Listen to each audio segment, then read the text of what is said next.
Welcome to Podcast Summaries, where every week we break down powerful ideas from 8 to 10 top podcasts to help you grow, heal, and thrive while saving time. If you find this summary helpful, please subscribe and check out links for more content. Your support keeps this journey going. Here is summarized version of using stem cells to cure autism, epilepsy, schizophrenia, Dr. Sergiu Pașca featuring Dr. Sergiu Pașca by Andrew Huberman. Dr. Sergiu Pașca is a professor of psychiatry and behavioral sciences and the director of the Stanford Brain Organoids program. He's here to discuss autism, schizophrenia, and human brain development. Dr. Pașca explains that autism is a complex condition, a spectrum that's behaviorally defined with no biomarker. It's diagnosed by the presence and absence of certain behaviors in a certain period of time or up to a certain age. The prevalence of autism has increased, and it's now close to 3% of the general population. Dr. Pașca notes that there's a strong genetic component to autism, with a higher prevalence in males.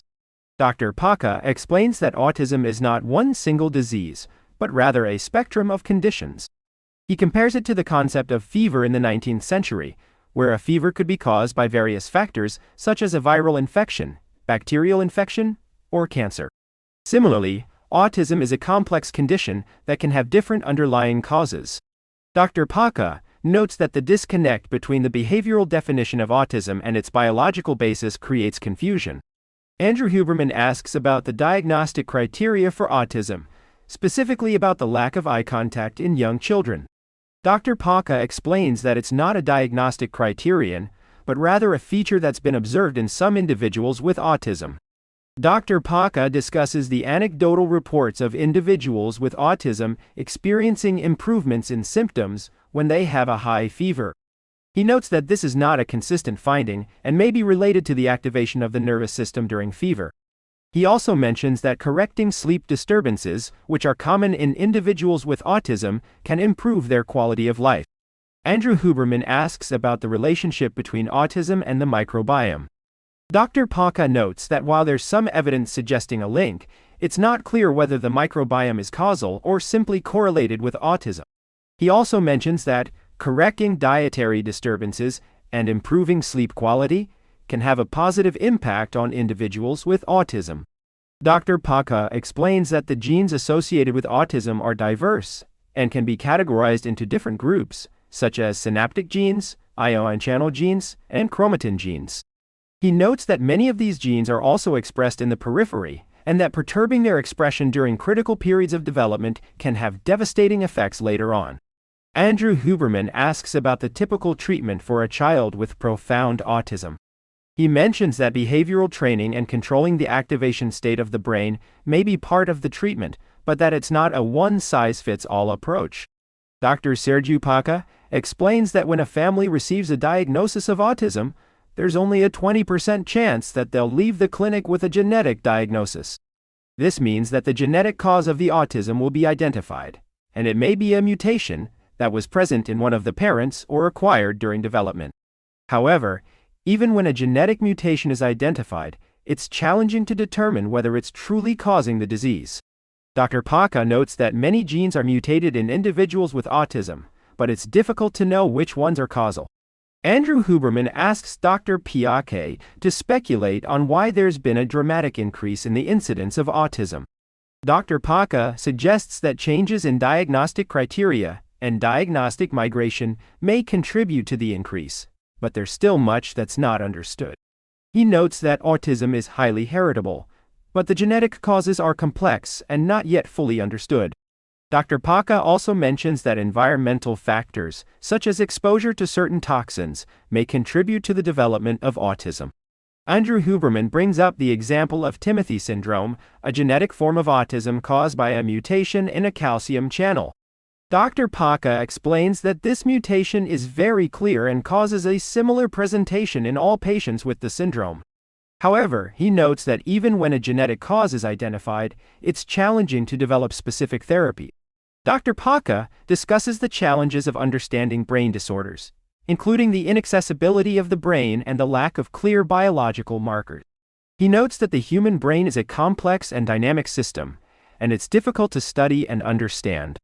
Dr. Paca also mentions that the brain is still developing until the third decade of life, which makes it challenging to understand and treat brain disorders. Andrew Huberman asks Dr. Paca about the incidence of autism outside of the United States. Dr. Paca notes that the prevalence of autism is similar in other countries, including Scandinavian countries and Korea. He suggests that the same genetic mutations are found in patients with autism across different populations.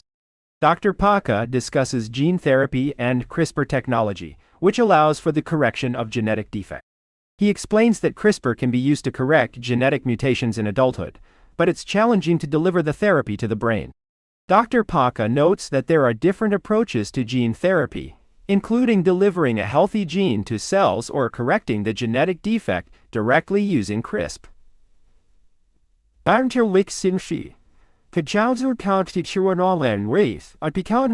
Correcting the genetic defect direct. However, there are challenges with delivering CRISPR to the brain, including the need for a virus to carry the genetic material and the risk of an immune reaction. Dr. Paca mentions that adenoviruses can be engineered to carry genetic material without causing disease.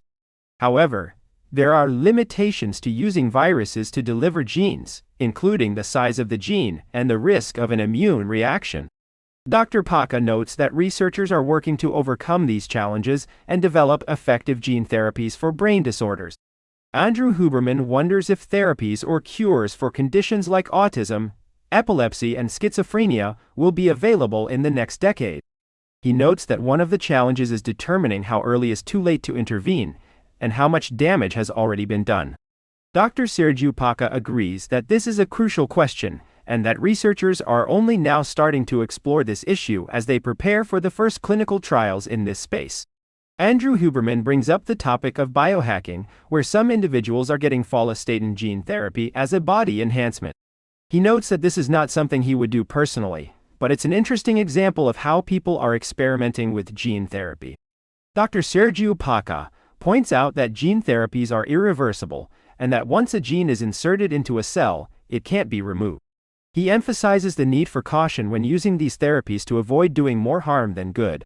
Andrew Huberman asks Dr. Sergiu Pașca to explain the discovery of stem cell technology that changed the game and eliminated the need for embryonic stem cells. Dr. Sergiu Pașca explains that stem cells have two properties: they can become other cells, and they can be maintained forever. He notes that the earliest stem cells are present at early stages of development, but they are difficult to maintain. It wasn't until 1998 that scientists were able to keep these cells alive in a dish.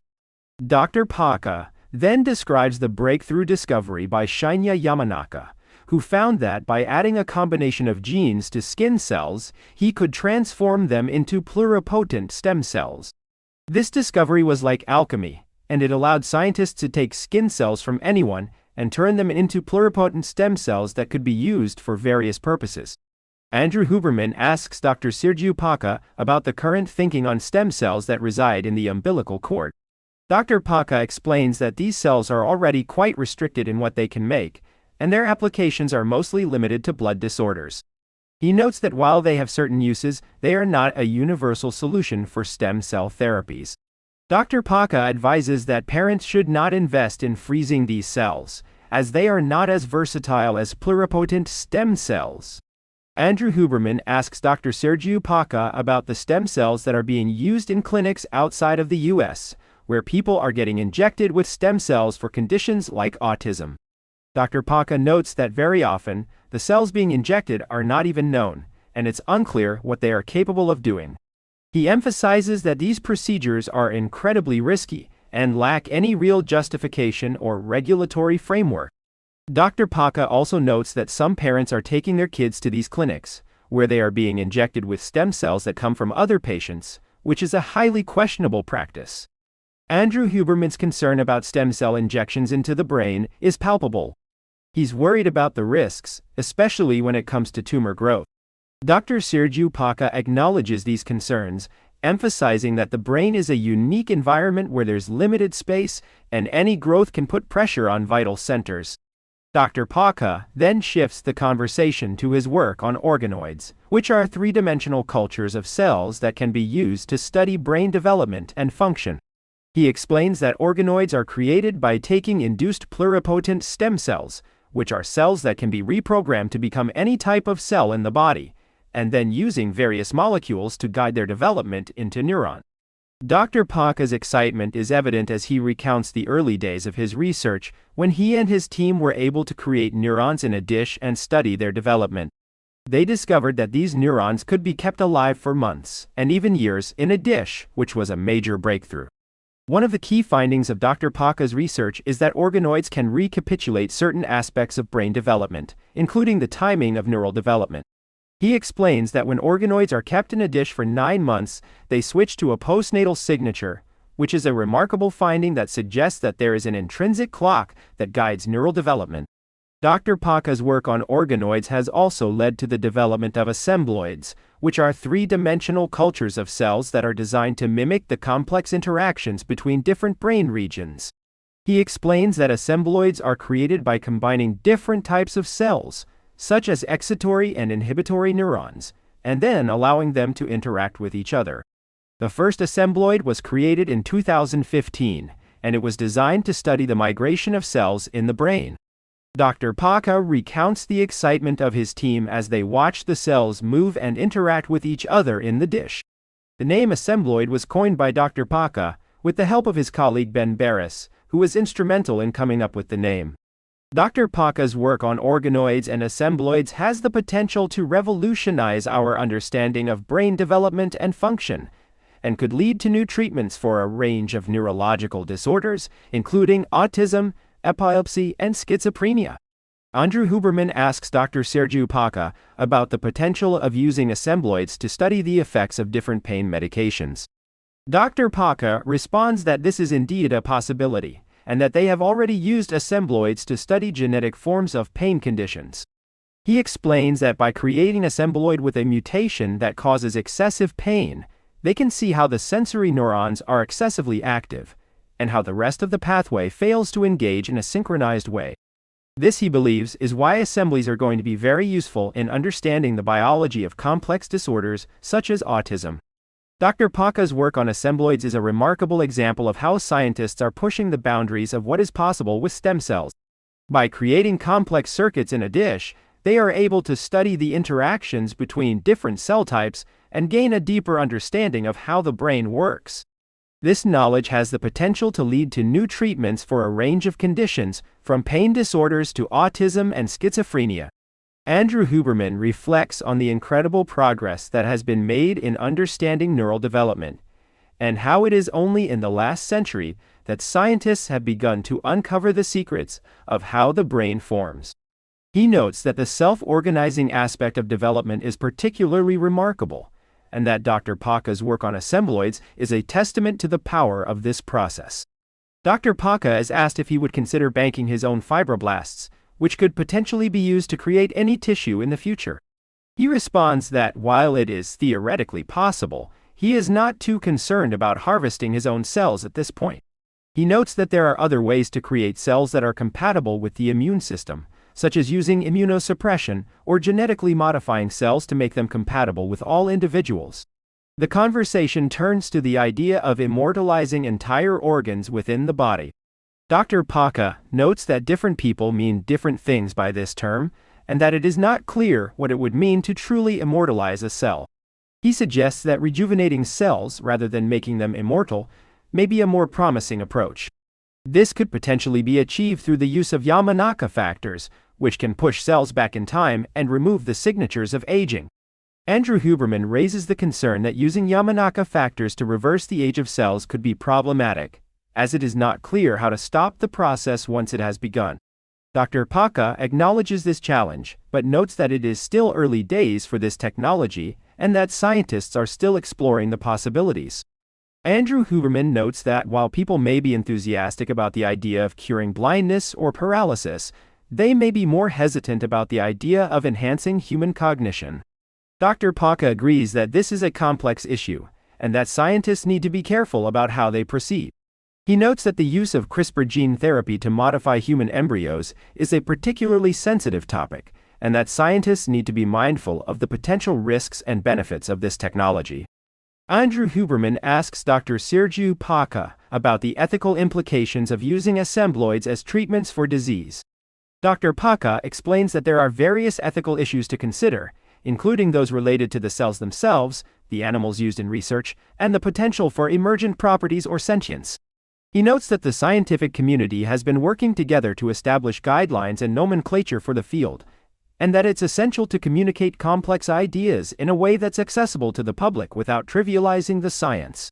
Dr. Pașca emphasizes the importance of using precise language when discussing scientific concepts, citing the example of mini-brains being a misleading term.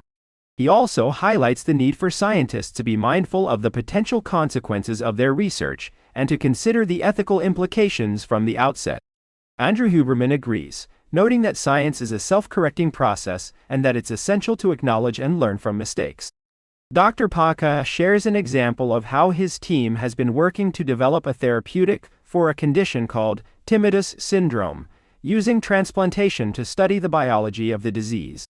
He explains that the team has been able to observe a dramatic effect on the size of neurons in the patient's cells when transplanted into an animal, which has been essential for developing a therapeutic. Andrew Huberman notes that this raises interesting questions about the integration of human cells into animal brains and the potential for creating chimeric organisms. He notes that the goal of his team's research is not to create perfect integration, but rather to develop a better system for studying disease and testing therapeutics. Andrew Huberman reflects on how the idea of implanting chips or electrodes into the brain is often viewed as less disturbing than the idea of transplanting organs from one species to another, and how this raises questions about what it means to be human. Andrew Huberman wonders how far off we are from genetic testing of parents as a kind of obligatory thing. He notes that we already test parents for certain conditions like Tay-Sachs, sickle cell anemia, and Down syndrome. Dr. Sergiu Pașca responds that for some conditions it's more straightforward than others. He explains that some conditions are very deterministic, like Down syndrome, where having 321 chromosomes will always result in the condition. However, for other conditions, the penetrance of genetic mutations is variable, meaning that the same mutation can cause different levels of severity in different individuals. Dr. Pașca uses the example of the 22q11.2 deletion syndrome, which is associated with a 30% risk of schizophrenia and a 30% risk of autism. However, some individuals with this deletion may not exhibit any symptoms at all. He notes that the genetic background of each individual can affect the severity of the condition, and that there are still many unknowns about how genetic mutations interact with environmental factors. Andrew Huberman asks Dr. Pașca about other diseases that are being modeled and studied with Assembloids. Dr. Pașca mentions that tinnitus syndrome is one of the first examples, and that they have made significant progress in understanding the disease. He notes that they have developed a potential therapy for the disease, which involves using a tiny piece of nucleic acid to rescue the defective channel. He also mentions that they are studying other conditions, such as epilepsy and intellectual disability. Andrew Huberman requests that Dr. Pașca's lab consider studying dystonia, a condition that causes uncontrollable movements. Dr. Pașca responds that they are already working on dystonia, and that they have made some progress in understanding the biology behind it. He notes that they are using Assembloids to study the condition, and that they are trying to rebuild the basal ganglia, a deep structure in the brain that is important for movement. Dr. Pașca also discusses the importance of terminology in the field of psychiatry. He notes that the term autism can be misleading, as it encompasses a wide range of conditions. He suggests that it may be useful to define the border between profound forms of autism and forms of autism that are not really a disease. Andrew Huberman reflects on the societal implications of how we treat people with mental health conditions. He notes that the strong genetic link in schizophrenia means that parents are often struggling as well, and that this can affect how much funding is directed towards studying the condition. Dr. Pașca responds that he thinks about his science all the time, and that he feels fortunate to have a lab of incredible scientists who are working on these important questions. Dr. Sergiu Pașca chimes in, acknowledging that they indeed took the room, and Andrew Huberman notes that this kind of boldness is necessary in the pursuit of scientific knowledge. He references Ben, a colleague who would often bring his experiments to seminars, not wanting to waste time on his research. Dr. Sergiu Pașca shares that he too has an incredible spirit of ceaseless pursuit of knowledge, which is evident in his groundbreaking work on organoids. Andrew Huberman expresses his gratitude to Dr. Sergiu Pașca for taking the time to share his expertise, acknowledging that his work has been instrumental in launching the field of organoids. He notes that while some people might view organoids as a parlor trick, Dr. Sergiu Pașca's work has beautifully illustrated the linear progression from human disease to building technologies, one cell type at a time. Andrew Huberman is convinced that this approach will be crucial in curing neurological and psychiatric diseases, as animal models have limitations. Dr. Sergiu Pașca shares that he walks over 12,000 to 15,000 steps a day, which he believes contributes to his vigor and energy. He also mentions that he loves art, particularly Impressionism, and enjoys visiting museums in Europe. Andrew Huberman is fascinated by Dr. Sergiu Pașca's love for art and asks whose art is exciting him lately. Dr. Sergiu Pașca responds that he loves all art as an expression and enjoys walking in museums, discussing science with students, and exploring California at night. Andrew Huberman teases Dr. Sergiu Pașca about his biohacking habits, joking that he eats one meal a day, which Dr. Sergiu Pașca confirms. He explains that he shifted eating one meal a day out of necessity during medical school in Romania, where he had limited time for research and clinical work. Andrew Huberman praises Dr. Sergiu Pașca's energy and vigor, attributing it to his passion for his work. He invites Dr. Sergiu Pașca to return to the podcast in 6 months or a year to share his progress, thanking him for his contributions to science. Thank you for tuning in. Please subscribe, check out YouTube channel, and just remember, subscription is only £1 or $1 per month. Leave a comment or review. Until next time, happy listening.